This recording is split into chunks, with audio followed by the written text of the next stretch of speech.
Good morning, Whittier. Thanks, Elsie. Today is Monday, May 11th, 2020. Our May 11th National Day, National Eat What You Want Day, National Foam Rolling Day, National Twilight Zone Day, and National Women's Checkup Day.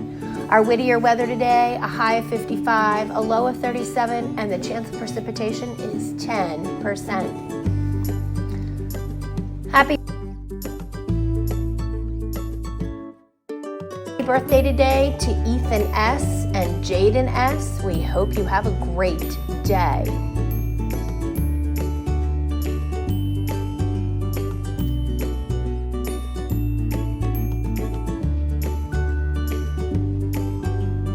Welcome to Hi, Whittier readers. It's Miss Tolley, your librarian, and I am so excited to say that this week is voting week for our Maryland Black-Eyed Susan reading program. I know many of you already know this, that I have been the librarian for the past 21 years at Whittier, and out of those 21 years, our school has participated in the Maryland Black-Eyed Susan reading program for 20 years. Every year looks a little different. The list of books changes every year. The students who can participate sometimes changes, of course, but I've never had a year like this year where things look so different, and I'm sure many of you would agree with me. Instead of us reading all 15 books together in library and voting using a ballot, a piece of paper for you to circle your most favorite vote, we shifted things a little bit because we started reading in February and then had to move our learning home. Since we've been home on Schoology and my media course, I've continued to read the rest of those books. If you have read all 15 books, great job. But if you haven't read them, you still have time to read as many as possible before you vote. The easiest way to get to all those read alouds is to go to last week's lesson called Are You Scared, Darth Vader? In the media course in Schoology. And then you would go to the very last slide and click on the link to get to all the read alouds. That will allow you to read any of them that you missed before you vote, because you want your vote to count and you want to read as many as you can to figure out which one is your favorite. Now, the voting process is going to look a little different too. So once you have read all 15 books, you will have a lesson with me in Schoology in the media course. The very first slide has a link to a video, and I will share with you all of the books just to remind you of the books that we even read way back in library. That will help to have you decide which book is going to be your favorite, and then voting will start. This time we will be using an online voting form. And there are 3 really important rules that I need every kiddo out there to follow to make sure that our voting is accurate and that everybody's vote counts. So the first rule is that only students can vote. I'm sorry, parents. I know lots of you are enjoying the stories with your kiddos, and we always giggle that Ms. Schreigrath can't vote. I can't even vote. So I'm sorry, parents. No adults can vote, only students. So students, if you are in grades kindergarten through 5th grade, you may vote for your favorite book. Rule 2 is you may only vote for one book. It needs to be your most favorite book. It needs to be the book that, in your opinion, has the best story and best illustrations. Now remember, you don't have to match exactly with your brother or sister. Everybody has differences in opinions of which books are their favorites. So I want you to choose the book that you loved the most. But remember, you can only choose one.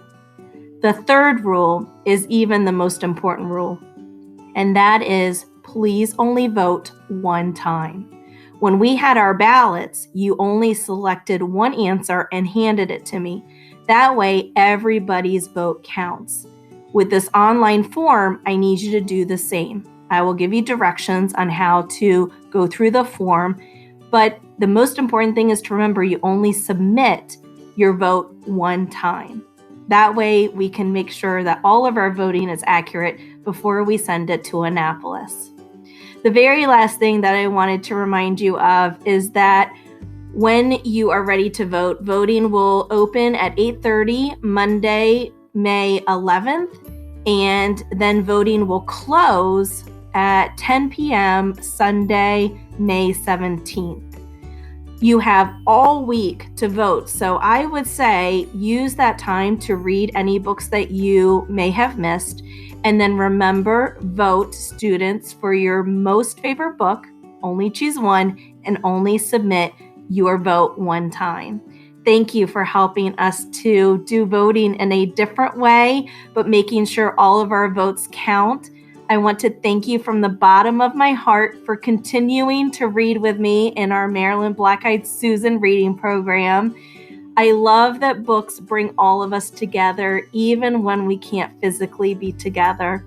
So thank you again for participating. Don't forget about me. After this week, there will be more fun lessons in the media course, so I hope to see you there. Happy reading and happy voting. My joke. What did the big flower say to the little flower? Hi, bud. Wonder today is, what is a Fisher cat?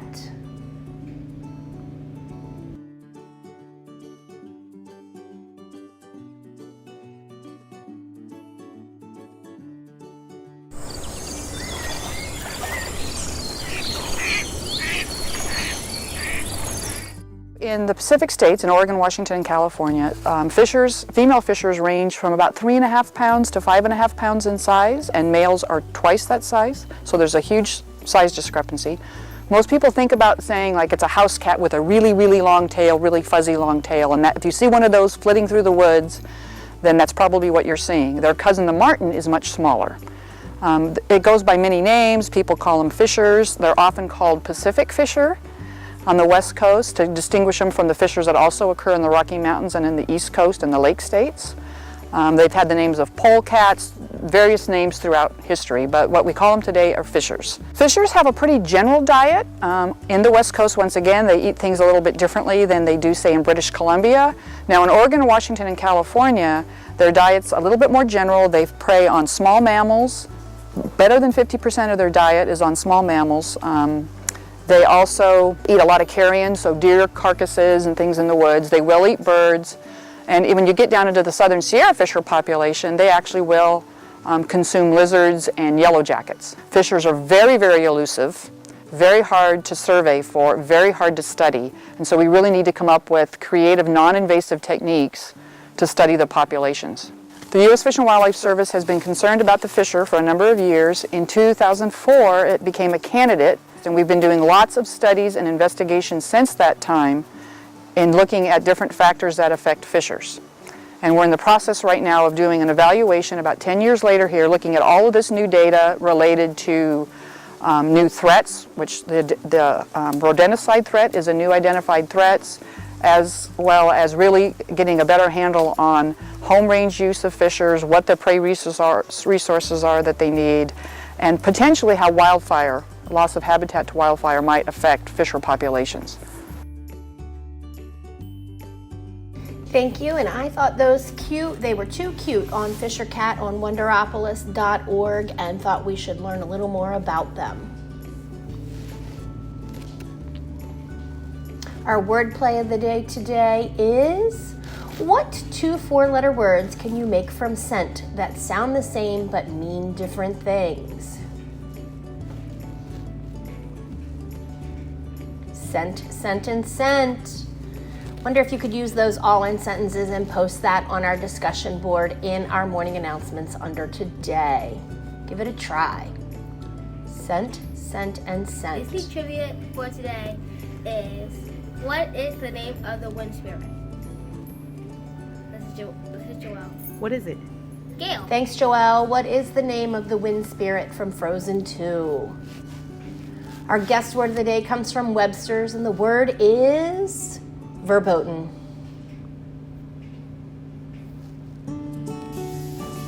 Today's leadership quote of the day is, today a reader, tomorrow a leader. Margaret Fuller. Thanks, Alexis. Please stand for the pledge.